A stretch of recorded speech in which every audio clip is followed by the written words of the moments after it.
Hello and welcome to the study of the Viking Longboat, which is a joke opening invented by yours truly.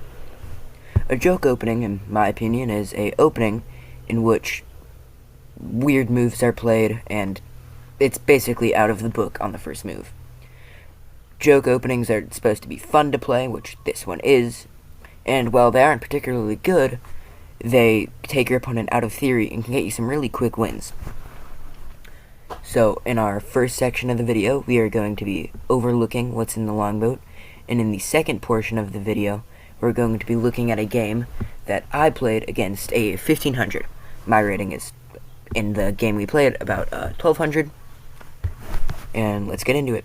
The first move of the Viking Longboat is h4. So, the point of the Viking Longboat is to create a Viking Longboat.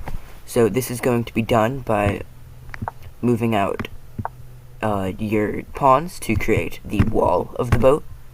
Like I'm saying, you're going to be building a boat here. This is what you're doing.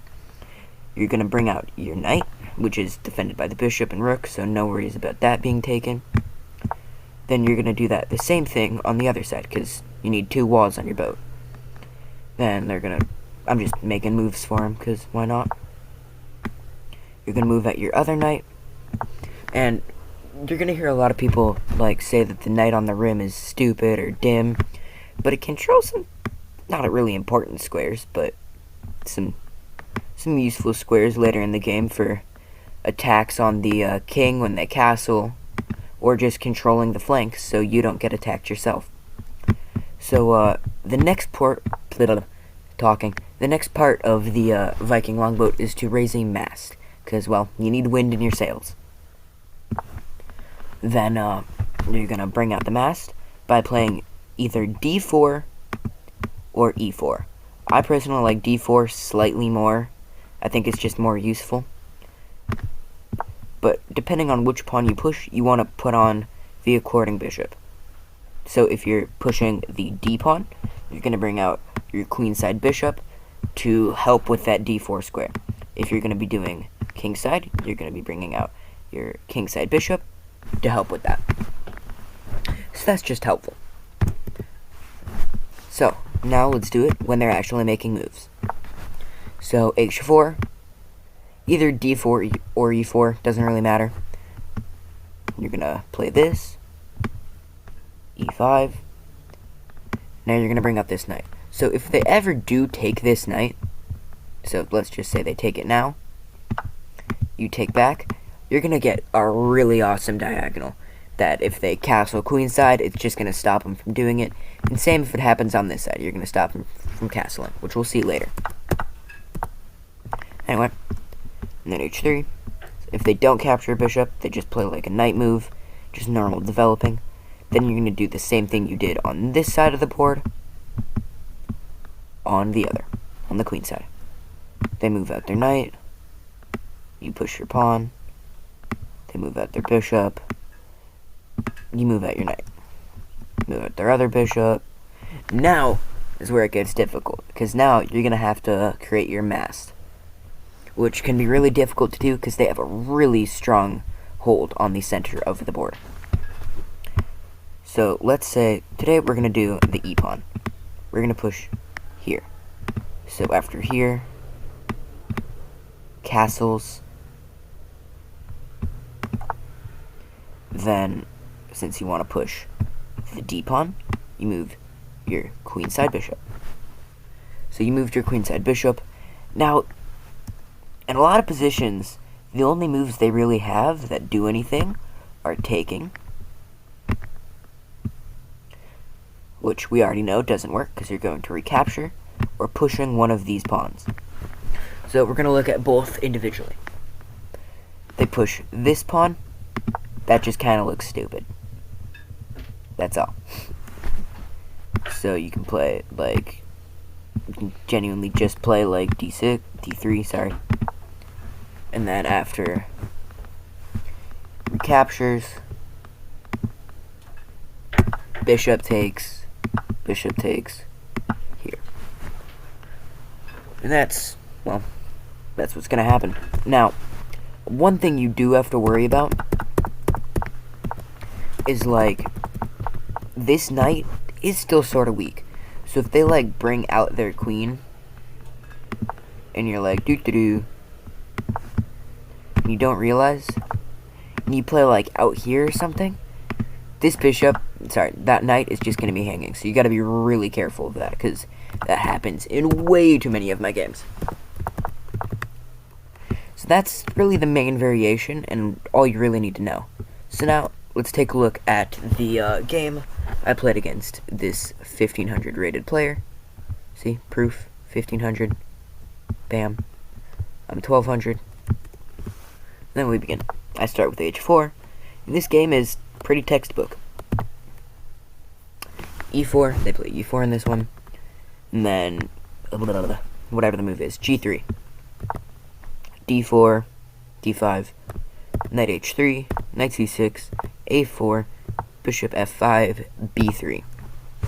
And everything that I showed you in the previous study is happening. This is perfect. They bring out their bishop, bishop c5, knight a3, knight f6, d3. I'm gonna raise the mast. Now they play queen d6, and this is what I was mentioning here. Like, what I do is I play bishop g5, which is, obviously, as Stockfish says, a horrible blunder, because they can just capture this. But, luckily, they don't. They play bishop b4 check, which I then realize is, oh my god, I'm an idiot. I block with the bishop, hoping they just take, and they do. I genuinely don't know why they did this, but they did. I recapture with the queen. There's queen c5 and bishop g2. Like I said, we're going to be preparing this push. Knight b4, trying to attack this, but it's amply defended. And castles. They play e4, which I was hoping wouldn't happen, and I play d takes e4, d takes e4. Then I play knight c4. I don't really remember my exact thinking for this move, but it just covered a lot of ground. It just seemed like a genuinely good knight. They castled, and then there is knight e3. Knight e3, attacking the bishop, stopping this pawn push. Rook a d8, queen c1, and bishop g4. Here I decided, well, what the heck, let's just take. Takes, and this position, as Stockfish says, is now slightly winning. Not by much, but it is. My position just looks very clean. I play c3, kicking out that knight, and then I play c4. Stockfish doesn't like that move, but I thought it was fine, just kick out that knight. I then play queen g5, offering a trade of queens, which happens. Queen takes g5, knight takes g5. Stockfish again doesn't like it. It wanted me to take back with the pawn, but that visually doesn't look good. So I decided to take it back with the knight. Rook d2, e3. So now my position again looks very clean and easy. There's rook d6, knight takes e4, knight takes e4, bishop takes e4. So now I'm trying to transfer into an endgame where I'm probably winning. My pawns are farther ahead, and it just looks nice. Then there's rook e8, attacking my bishop with like that. Of course, I see that. And bishop takes b7. So I'm now up 2 pawns. So that's pretty cool. And then rook a1, rook takes, rook takes. And this is simply just a winning endgame. I'll fast forward through it, because I feel like you should know.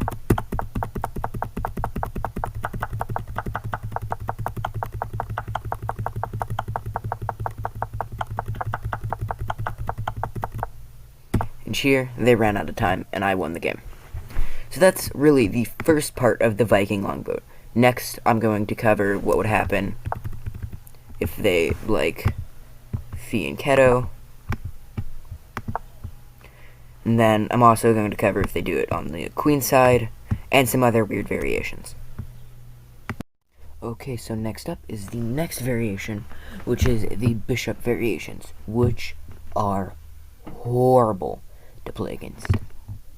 So first, we're going to cover what happens if they play g6. That's going to be the first variation, and then the second variation, which I'll do later, is going to be with b6. So h4, g6, and the thing you have to worry about here is once this bishop goes here, it's going to be targeting your rook. And you just have to worry about that slightly, just keep it in mind later in the game. So what you want to do if they play g6 is you have to play e3. The reason you have to play e3 is because after bishop g7, you're going to play d4. Now the reason you're going to play d4 is because they can no longer access that file to get to your rook. And that's pretty much all there is. Like, legitimately, that's all there is. After, like, d6, trying to get the bishop out, you can really just continue with, like, your plans.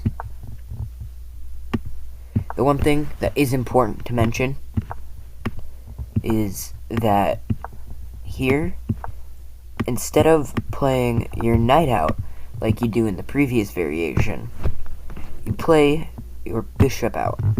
The reason you play your bishop out is because this bishop is no longer, the bishop that's targeting your rook, is no longer on this file and can trade. So you get this nice file that'll be useful later in the game. And then you can bring your knight out here to a more developmental square and continue with your game plan. Now we have to mention what happens after b6. The plan is pretty much the same, except you switch. It's d3, bishop b7, then e4.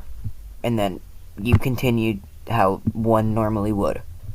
It's not much to it. It's basically the same variation, just switched around.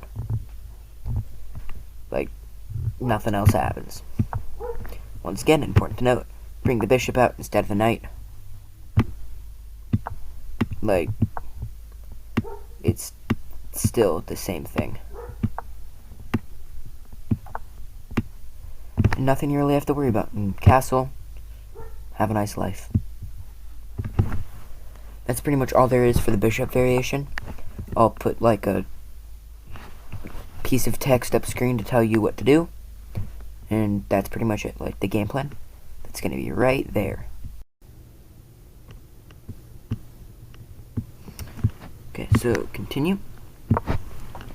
Remember, if they do take our bishops, just take back. Alright, so now we have the question of which mast do we raise. I think we're going to raise the D mast, so let's get to work on that.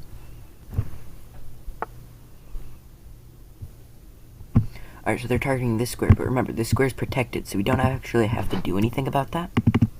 But we can kick the knight out if we do feel so threatened.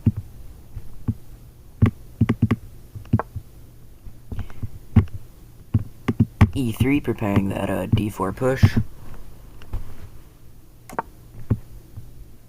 So do we push D4 now? I think now might be the best time.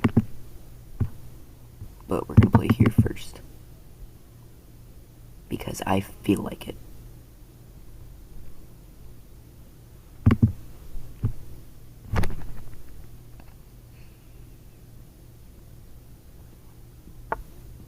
Oh yeah, they kick us out.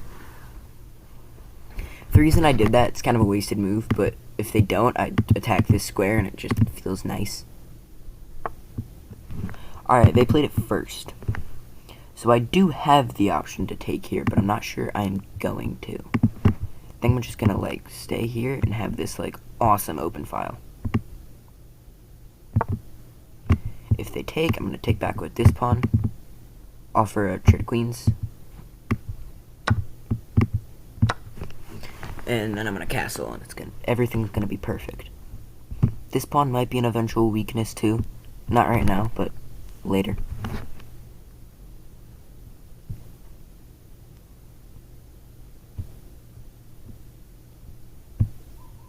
So I think I'm gonna castle.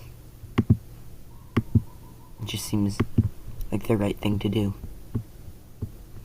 This is under threat. Good for noticing, just not currently. An eventual weakness will be this knight if I can like bait him into moving. Slide the queen over here. And I'm gonna have to move this knight eventually. It's way too dangerous to leave him here. Okay, they moved the knight. I think we're gonna go here.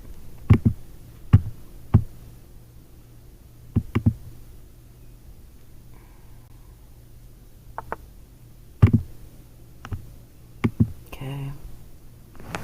My queen's kind of like in a weird spot right now. So that'll be interesting.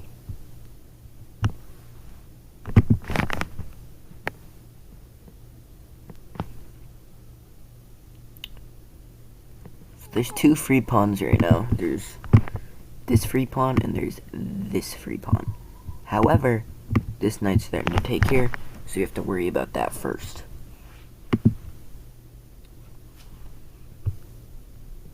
I'm gonna do that by playing here. That seems good. It turns out to be a terrible blunder. I kind of just want to trade everything off right now. It just seems simple. And I like simple.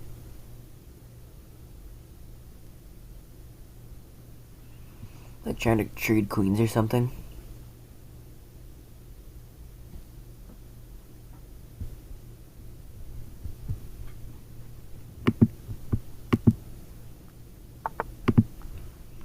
Okay, they move out here.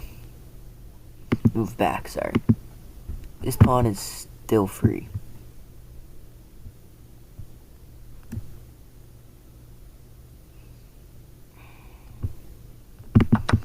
We're gonna take. We're gonna move our knight here. Eventually, just not now.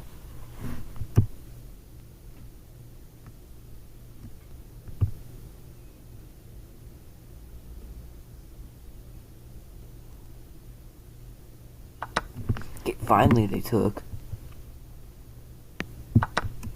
Take back. I really hope we do get to trade queens right here. I think that just gives me an overwhelming advantage. I'm already up a pawn. This pawn's weak. My knight's gonna go here and it's gonna be happy. Might even get the trade here. This pawn's under attack. Everything's going my way.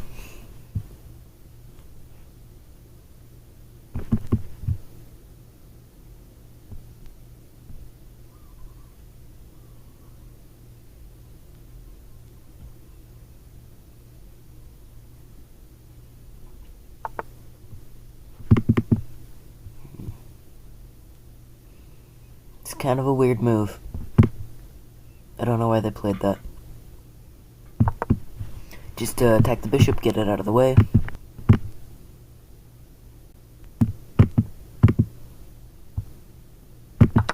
Just take here, free pawn. This pawn is still free. Just haven't gotten to it yet.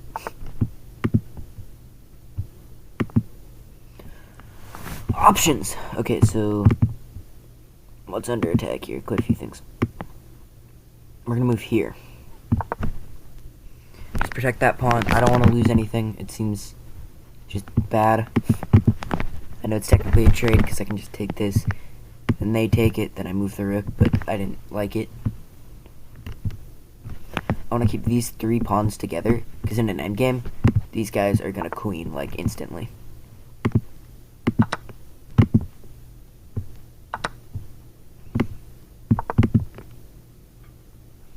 Not quite a fork, because they can defend, but still good.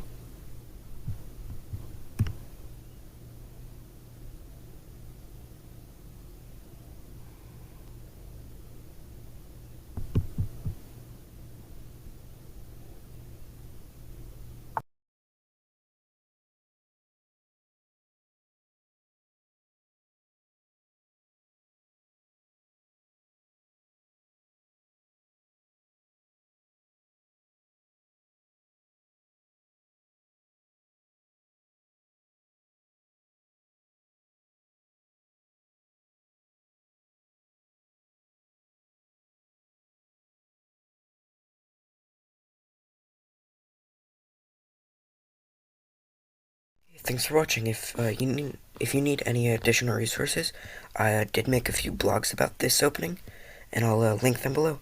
Thanks for watching. Bye.